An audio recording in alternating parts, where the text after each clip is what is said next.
এখনকার জেনারেশনের উশৃঙ্খল মেয়েদের চেয়ে একটা বিটিএস আর্মি মেয়ে অনেক বেটার। কেন বলছি শুনুন।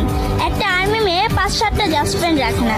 এরা অপ্রয়োজনে বাহিরে ঘোরাফেরা করে না, অশ্লীল পোশাক পরে টিকটক করে বেড়ায় না, এরা প্রেম করে প্রেমিকের হাত ধরে পালায় না, কিংবা চিপাই চাপায় রাস্তাঘাটে প্রেমিকের সাথে টাইম পাস করে না। এদের এত সময় নেই, এদের লাইফ জুড়েই বিটিএস। এরা ফ্রি সময়টুকু বিটিএস নিয়ে কাটায়, বিটিএস এর গান স্ট্রিমিং করে কাটায়। তাদের ইমাজিনেশন বিটিএস কে নিয়ে। মন খারাপ হলে এরা বিটিএস এর ফানি ভিডিও দেখে নিজেদের মুড নিজেরা ঠিক করে নেয়।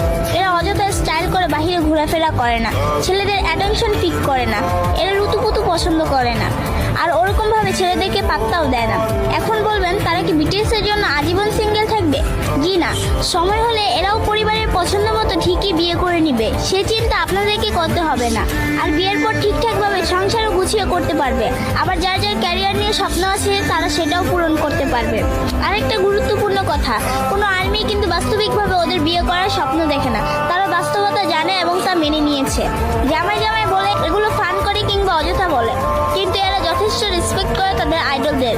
সবশেষে একটা কথা বলবো, একজন আর্মি জানে কিভাবে সাপোর্ট দিতে হয়, প্রকাশ না করেও ভালোবাসা যায়, একতরফা হলেও কিভাবে প্রায়োরিটি দেওয়া যায়, সারা দুনিয়া বিপক্ষে থাকলেও কিভাবে প্রিয় জিনিস আঁকড়ে ধরতে হয়। আপনি একজন আর্মিকে হেট করতে পারেন, কিন্তু তার পার্সোনালিটিকে আপনার অপছন্দ হবে না।